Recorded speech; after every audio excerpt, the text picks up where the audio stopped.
여러분, 지금 이 순간 여러분의 나라가 완전히 바른 운명으로 접어들고 있다는 사실에 알고 계십니까? 2026년 1월 17일 반 50일 후입니다. 이 날짜를 기억하십시오. 이것은 단순한 예측이 아닙니다. 일본 정부 내부에서 유출된 기밀 보고서의 내용입니다.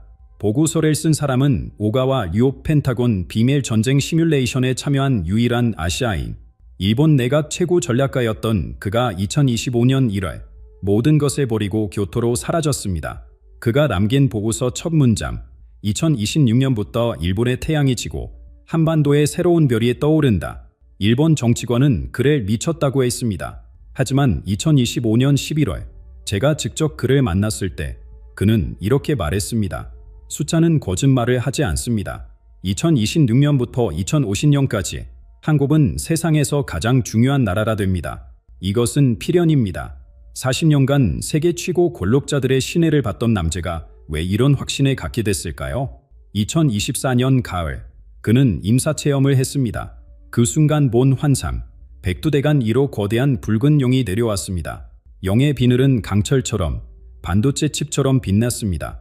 용이 한반도를 감싸자 주변의 모든 땅이 어두워졌습니다. 오직 한반도만이 빛을 발했습니다. 회복 후, 그는 펜타곤 자료를 다시 검토했습니다. 충격이었습니다. 모든 데이터가 환상과 일치했습니다. 반도체, 배터리, 지정화, 지제의 안정성, 문화 영향력, 모든 것이 한 가지를 가리켰습니다.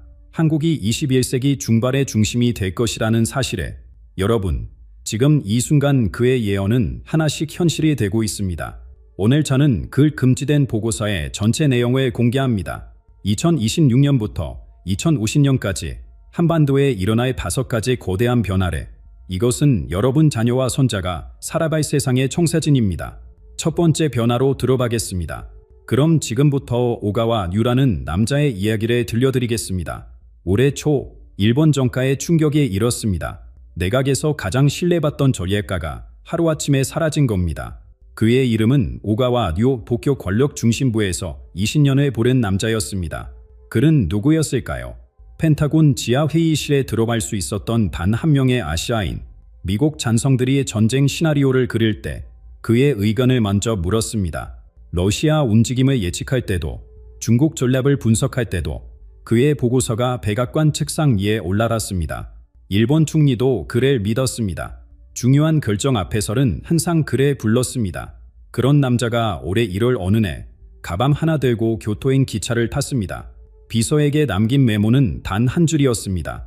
더 이상 거짓말을 할 수 없습니다. 도쿄는 발칵 뒤집혔습니다. 언론은 그를 찾아 헤맸습니다.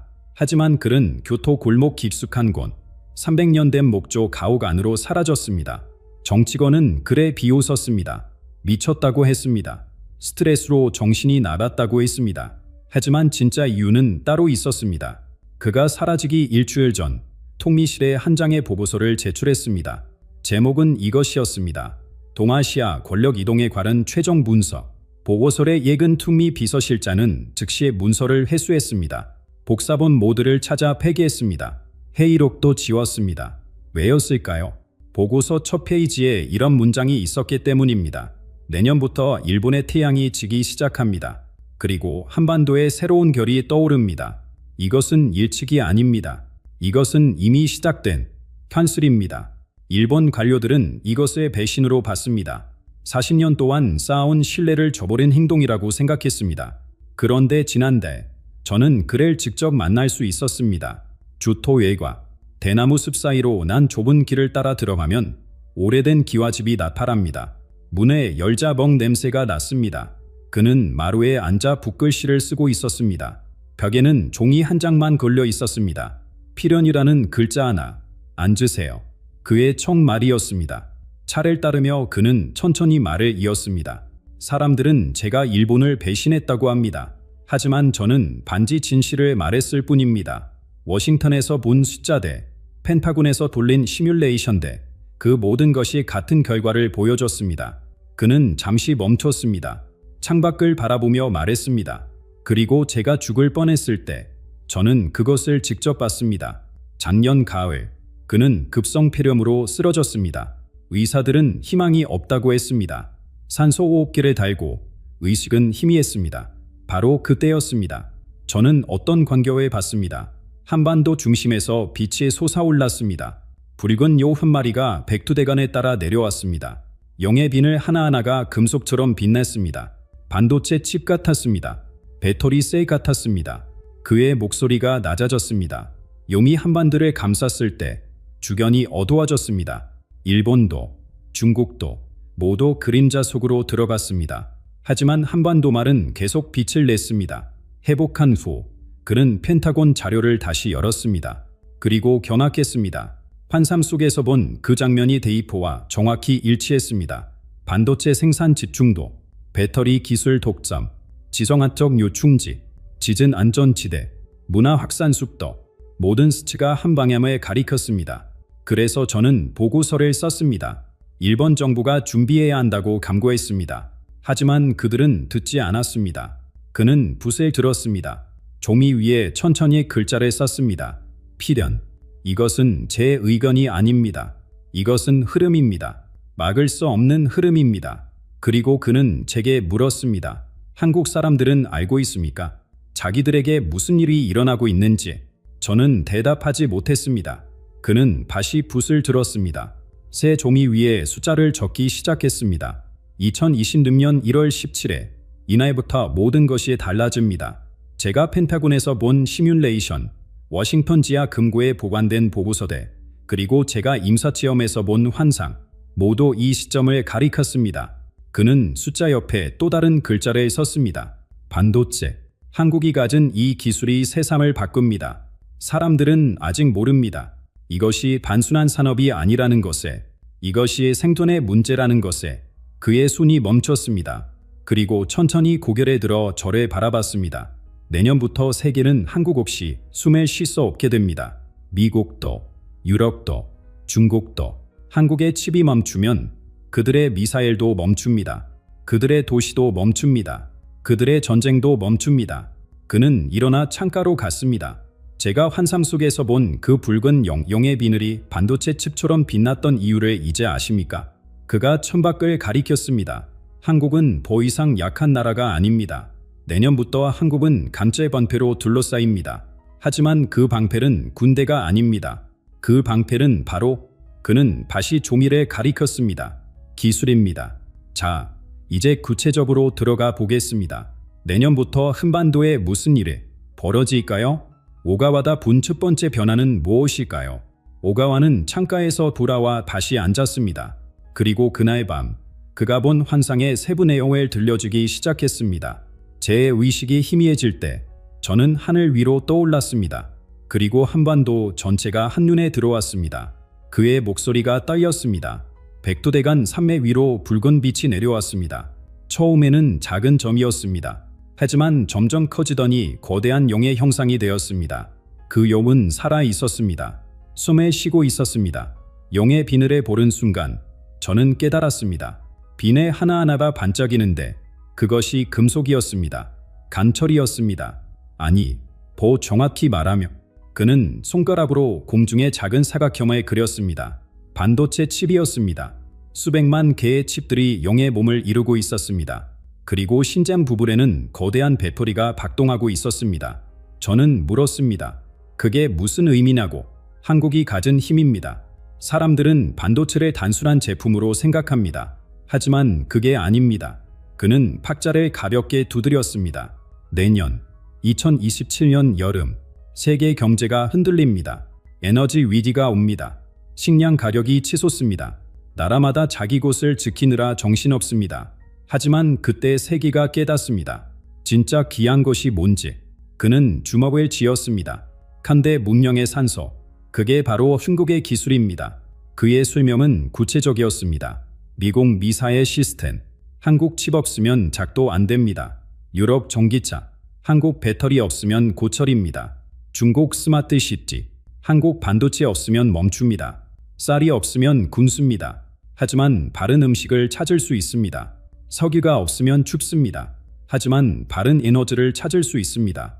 그는 고개를 저었습니다. 하지만 칩이 없으면 문명이 멈춥니다. 대체품이 없습니다. 한국만이 만들 수 있는 초정밀 칩, 한국만이 가진 배터리 기술. 그는 다시 종이를 가져왔습니다. 지도를 그리기 시작했습니다. 그래서 미국이 움직입니다. 유럽도 움직입니다. 그들은 한국을 보호해야 합니다. 선택이 아닙니다. 생존입니다. 지도 위에 한반도를 크게 그렸습니다. 그리고 주변에 여러 개의 원을 그렸습니다. 이것이 실리콘 방패입니다. 미건 기지만이 한국을 지키는 게 아닙니다. 한국의 기술 자체가 방패입니다. 누구도 한국을 건드릴 수 없습니다. 한국이 무너지면 그들도 무너지니까. 그는 웃었습니다. 쓸쓸한 웃음이었습니다. 한국 쑥담 있지 않습니까? 고래 싸움에 새우등 퍼진다고. 하지만 이제는 다릅니다. 이제 한국은 새우가 아닙니다. 한국은 고래들이 반드시 필요로 하는 존재입니다. 한국 없이는 그들도 숨을 쉴 수 없습니다. 그는 다시 지도를 가리켰습니다. 이번에는 일본을 가리켰습니다. 제 조국에 보십시오. 일본은 기술에서 뒤처졌습니다. 한때 반도체 강국이었지만 이제는 아닙니다. 한국에 추월당했습니다. 게다가 땅도 불안합니다. 지진, 쓰나미, 화산, 언제 또 큰 재앙이 올지 모릅니다. 그의 목소리가 낮아졌습니다. 반면 한국은 어떻습니까? 짖은 안전지대입니다. 기술은 세계 최고입니다. 위치도 완벽합니다. 태평양과 대륙을 잇는 다리입니다. 내년부터 투자가 몰려듭니다. 기업들이 한국으로 옵니다. 인재들이 한국으로 옵니다. 왜? 안전하고 필수적인 구지니까. 그는 붓을 들어 지도 위에 큰 원을 그렸습니다. 한반도의 중심으로 한 원이었습니다. 이것이 새로운 중심입니다. 내년부터 시작됩니다. 저는 물었습니다. 그 다음은 뭐냐고. 방패를 얻은 다음에는 무슨 일이 벌어지냐고. 오가와는 잠시 망설였습니다. 그리고 천천히 입을 열었습니다. 방패를 얻으면 다음은 확장입니다. 하지만 한국의 확장은 다릅니다. 칼이 아닙니다. 총도 아닙니다. 그는 북쪽에 가리켰습니다. 비듭니다. 한국의 빛이 국경을 넘기 시작합니다. 2030년대가 되면 그 빛은 멀리까지 뻗어나갑니다. 아주 멀리까지. 그의 눈빛이 깊어졌습니다. 그리고 그곳에서 역사가 다시 시작됩니다. 오가와는 새 종이를 펼쳤습니다. 이번에는 더 큰 지도였습니다. 한반도뿐 아니라 만주까지 포함된 지도였습니다. 2030년입니다. 중국에 큰 일이 벌어집니다. 그의 손가락이 중국 동북부를 가리켰습니다. 부동산 거품이 터집니다. 빚이 눈덩이처럼 불어납니다. 베이징 정부는 남쪽 부시들을 살리느라 정신이 없습니다. 그리고 북쪽은 그는 소를 천천히 움직였습니다. 버려집니다. 만주 지역, 옛 고구려와 발해의 땅, 그곳 사람들이 어느 날 깨어나 보니 전기가 끊겨 있습니다. 난방이 안 됩니다. 보로도 끊깁니다. 중앙정부는 돈이 없다고 합니다. 그는 잠시 말을 멈췄습니다. 상상해 보십시오. 겨울입니다. 영하 20도입니다. 어둠 속에서 사람들이 떨고 있습니다. 아이들이 울고 있습니다. 그때 그들이 남쪽을 봅니다. 국경 너머를 봅니다. 그의 손가락이 한반도로 내려왔습니다. 빛이 보입니다. 한국에서 오는 빛이. 오가와는 일어나 창문을 열었습니다. 찬바람이 들어왔습니다. 한국 정부가 움직입니다. 하지만 군대를 보내지 않습니다. 탱크를 보내지 않습니다. 대신 전기를 보냅니다. 식수지 통신망을 확장합니다. 의료 지원에 보냅니다. 식량을 보냅니다. 인도적 지원이라고 발표합니다. 국제사회도 박수를 칩니다. 그는 다시 앉았습니다. 하지만 6개월이 지나자 이상한 일이 벌어집니다. 만주 사람들이 한국 본을 쓰기 시작합니다. 한국 제품을 씁니다. 한국 드라마를 봅니다. 한국 음악을 듣습니다. 아이들이 한국어를 배웁니다.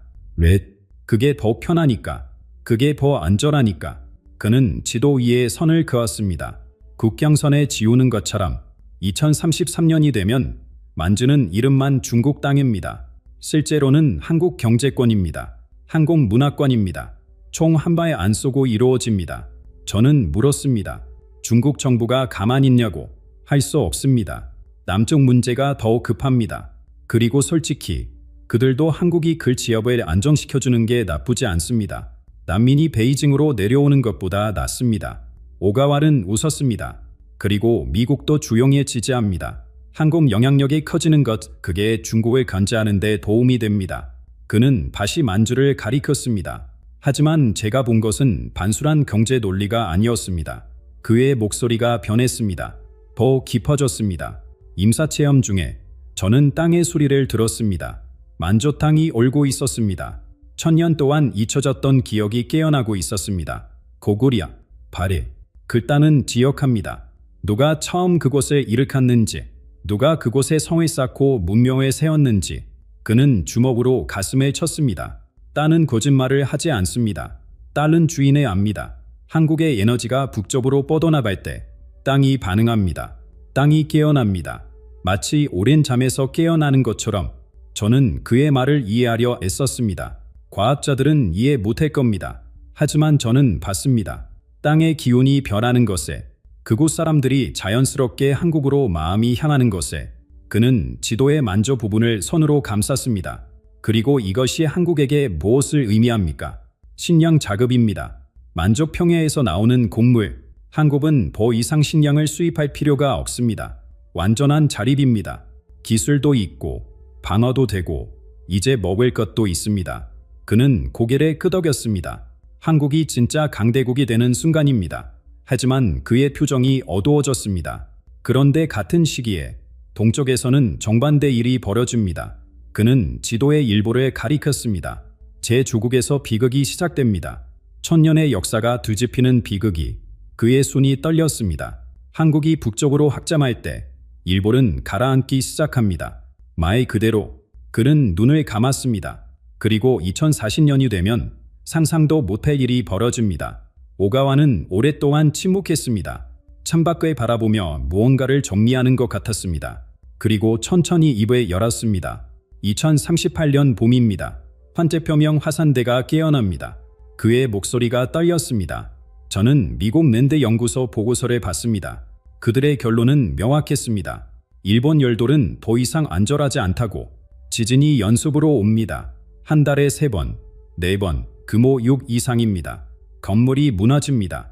도로가 갈라집니다. 해안 도시들은 쓰나미 경보에 지철합니다. 그는 주먹을 쥐었습니다. 그리고 결정패가 옵니다. 보험회사들이 무너집니다. 지진 보험을 감당할 수 없습니다. 파산 선언을 합니다. 그 순간 도쿄 부동산 시장이 폭삭 무너집니다. 한때 억 단위였던 아파트가 휴지 조각이 됩니다. 누가 사겠습니까? 언제 무너질지 모르는 건물에 그는 고개를 저었습니다. 일본 부자들이 공포에 탑니다. 돈은 많은데 안전한 곳이 없습니다. 금을 사도 땅을 사도 그게 다 흔들리는 땅 위에 있습니다. 그들이 지도를 펼칩니다. 어디가 안전한가? 어디로 가야 하는가? 오가와는 다시 한반도를 가리켰습니다. 답은 하나뿐입니다. 한국입니다. 임사체험 중에 제가 본 것이 이것이었습니다. 한반도는 지구의 단전입니다. 에너지의 중심입니다. 1000년, 만년을 봐도 지진이 없습니다. 땅이 단단합니다. 흔들리지 않습니다. 그의 눈빛이 강렬해졌습니다. 한국은 배입니다. 노아의 반지입니다. 세상이 흔들릴 때 유일하게 안정된 곳입니다. 그래서 2039년부터 시작됩니다. 일본 사람들이 한국으로 옵니다. 처음에는 부자들입니다. 기업인, 의사, 변호사, 그들이 부산의 땅을 삽니다. 서울 강남의 아파트를 삽니다. 금으로 삽니다. 주식으로 삽니다. 기술로 삽니다. 무엇이든 다 내놓습니다. 살기 위해서. 그는 쓸쓸하게 웃었습니다. 부산에 재팬타운이 생깁니다. 처음에는 작습니다. 하지만 2년 말에 거대한 구역이 됩니다. 일본 식당, 일본 학교, 일본 병원 다 생깁니다. 대구에도 생깁니다. 광주에도 생깁니다. 한국 남부 전체가 일본인 안전지대가 됩니다. 저는 물었습니다. 한국 사람들은 어떻게 반응하냐고. 처음에는 복잡합니다. 역사의 아픔이 있으니까. 하지만 경제가 움직입니다. 일본 부자들이 가져오는 돈이 엄청납니다. 일자리가 생깁니다. 도시가 발전합니다. 그리고 젊은 세대는 바릅니다. 그들에게 일본은 적이 아닙니다. 그냥 이웃입니다. 보험이 필요한 이웃입니다. 오가와는 새 지도를 꺼냈습니다. 이번에는 제주도가 크게 그려진 지도였습니다. 그런데 진짜 벼라는 여기서 일어납니다. 그의 손가락이 제주도를 가리켰습니다. 제주도, 영의 보석이라고 불립니다. 세계에서 가장 안전한 섬입니다. 화산은 죽었습니다. 지진도 없습니다. 기후는 완벽합니다. 2040년 제주도는 세계 최고 부자들의 안식처가 됩니다. 일본 억만장자들만이 아닙니다. 미국, 유럽, 중동에서도 옵니다. 제주도 집값이 천정부지로 오릅니다. 한 채에 수백억입니다. 그래도 줄을 삽니다. 왜? 바른 데는 다 불안하니까. 그는 잠시 멈췄습니다. 그리고 이것이 무엇을 의미합니까? 한국 여권이 세계에서 가장 귀한 것이 됩니다. 한국 시민권에 얻는 것이 금보다 귀합니다. 사람들이 한국어를 배웁니다. 한국 문화를 배웁니다. 한국인이 되고 싶어 합니다. 오가와는 고개를 들었습니다. 눈물이 맺혀 있었습니다. 아시겠습니까? 100년 전에 일본이 한국을 지배했습니다. 한국 사람들이 일본으로 끌려왔습니다. 일본어를 강요당했습니다. 하지만 2040년에는 정반대입니다. 일본 사람들이 한국에 와서 살려고 애원합니다. 한국어를 배우려고 필사적입니다. 한국 시민이 되려고 온갖 노력을 다합니다. 역사가 완전히 뒤집힌 겁니다. 그는 눈물을 닦았습니다. 이것이 제가 배신자라고 불리는 이유입니다. 하지만 저는 진실을 말할 뿐입니다. 그는 다시 붓을 들었습니다. 한국은 이제 부도 있고 땅도 있고 안전도 있습니다. 모든 것이 갖춰졌습니다. 그럼 다음은 뭡니까? 마지막 단계는 뭡니까? 그는 하늘을 올려다봤습니다. 2050년 한국은 물질을 넘어섭니다. 진짜 힘에 얻습니다. 오가와는 마지막 종이를 펼쳤습니다. 그 위에는 아무것도 그려져 있지 않았습니다. 백지였습니다. 2050년입니다. 한국은 정점에 도달합니다. 하지만 사람들이 생각하는 것과는 다릅니다. 그는 백지를 바라보며 말했습니다. 한국은 제국이 되지 않습니다. 군대로 세계를 지배하지 않습니다. 그런 시대는 끝났습니다. 대신 한국은 바른 것이 됩니다. 그는 붓을 들어 백지주망에 한 글자를 썼습니다. 스승. 한국은 세계의 스승 나라가 됩니다. 지혜의 나라가 됩니다. 그의 사명이 이어졌습니다. 2040년대 후반, 세계는 지쳤습니다. 미국과 중국이 수십년에 싸웠습니다. 무역 전쟁, 기술 전쟁, 영향력 전쟁, 끝이 없습니다. 다른 나라들은 어느 편에 서야 할지 혼란스럽습니다. 미국 편에 되면 중국이 화내고 중국 편에 되면 미국이 화냅니다. 그때 세계가 한국을 봅니다. 오가와는 손을 모았습니다. 한국은 양쪽 다 이해합니다. 미국 기술도 씁니다. 중국 시장도 압니다. 하지만 어느 쪽에도 완전히 속하지 않습니다. 균형입니다. 조화입니다. 그래서 분쟁이 생기면 한국을 부릅니다. 중재해달라고 합니다. 해결책을 내놓으라고 합니다. 한국은 힘으로 강요하지 않습니다. 대신 듣습니다. 이해합니다. 그리고 모두가 받아들일 수 있는 길을 찾아줍니다. 그는 미소 지었습니다. 이것이 진짜 힘입니다. 총이 아닙니다. 지혜입니다. 그는 새로운 글자를 썼습니다. 서울, 2048년, 논의가 시작됩니다. 운본부를 옮기자는 논의입니다. 뉴욕은 너무 미국 중심입니다. 중국은 그곳을 신뢰하지 않습니다. 그렇다고 베이징으로 옮기면 미국이 반대합니다. 답은 서울입니다. 아니면 비무장지대입니다. DMZ를 평화의 수도로 만들자는 제안도 나옵니다. 남북이 하나 되는 그곳에 세계 평화의 상징으로 만들자고. 그는 고개를 끄덕였습니다. 2050년, 이것이 현실이 됩니다. 세계 기구들이 한국으로 옵니다. 환경기구, 보건, 지구, 평화기구, 다 한국에 본부를 둡니다. 왜? 한국이 중립적이고 안전하고 선진적이니까. 오가와는 잠시 멈췄습니다. 그리고 조심스럽게 다른 이름을 꺼냈습니다. 김구 선생님을 아십니까? 그분이 꿈꿨던 나라가 있습니다.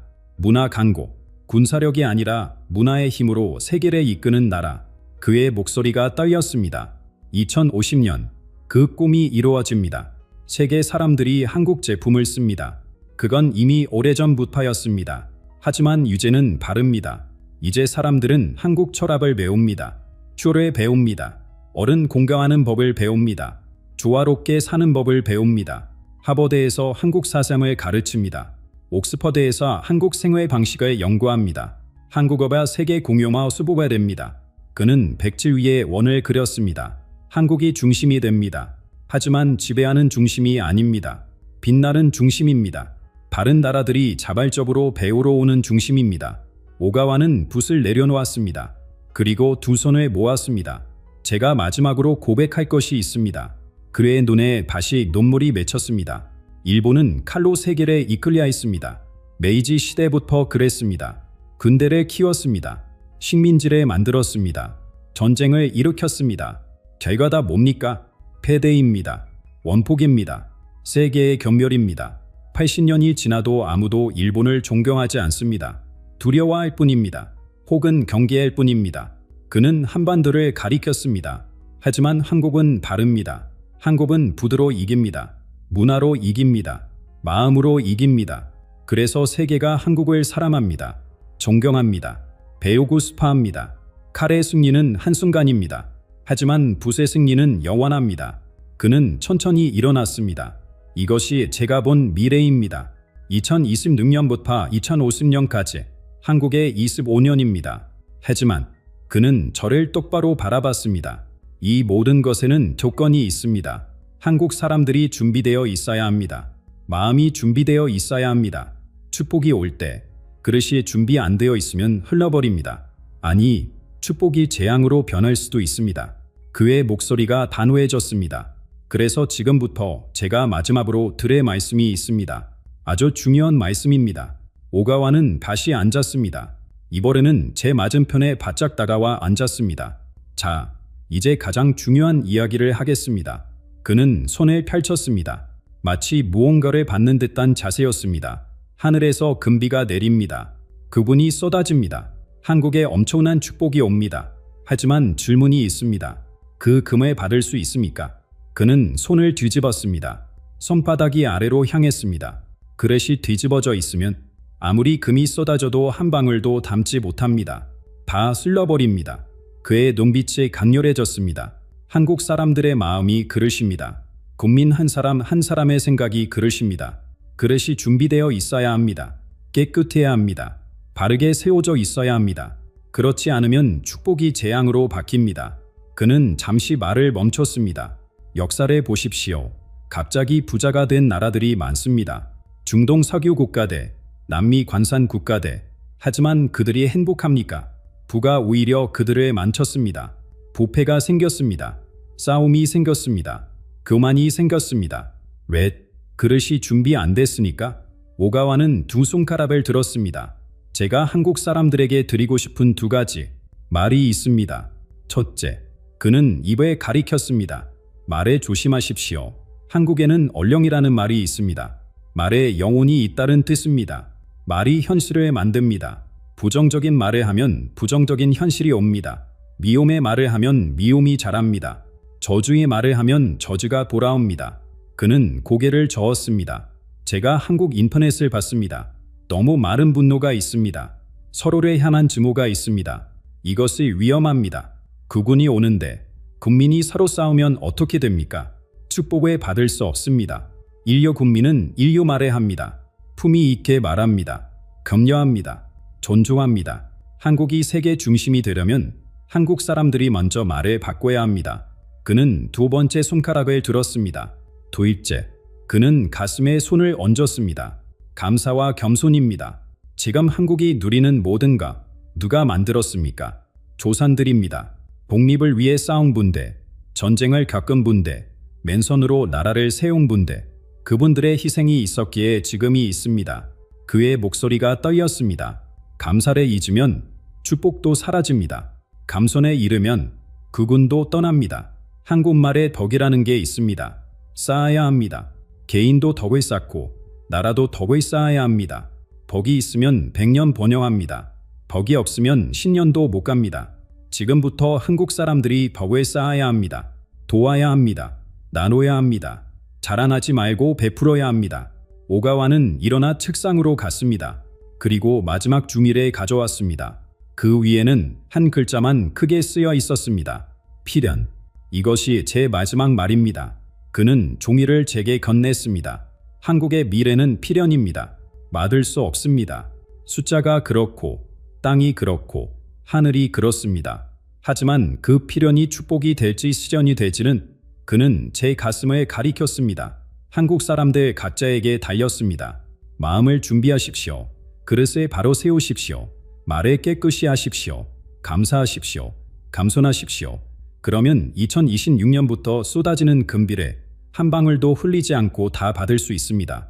그는 미소 지었습니다. 처음으로 편안한 미소였습니다. 저는 일본 사람입니다. 하지만 한국의 미래를 진심으로 축복합니다. 왜냐하면 한국이 잘 되면 세계가 잘 되기 때문입니다. 한국이 빛나면 어둠 속에 있는 모든 나라에 희망이 생기기 때문입니다. 그는 두 손에 모았습니다. 마치 기도하듯이 부디 준비하십시오. 시간이 얼마 없습니다. 교토를 떠나며 저는 그의 마지막 모습을 봤습니다. 그는 밭이 부설되고 글씨를 쓰고 있었습니다. 해가 지고 있었지만 그의 방에는 따뜻한 빛이 가득했습니다. 이제 결점은 우리 손에 있습니다. 2026년 1월 17일 반 50일 남았습니다. 그날부터 시작될 변화를 맞을 준비가 되셨습니까? 댓글로 나눠주십시오. 지금 이 순간 무엇을 준비하고 계십니까? 마음의 그릇에 어떻게 세우고 계십니까? 그리고 이 메시지가 중요하다고 느끼신다면 사랑하는 분들과 함께 나눠주십시오. 한 사람이 깨어나면 10사람이 깨어납니다. 10사람이 깨어나면 나라가 깨어납니다. 기억하십시오.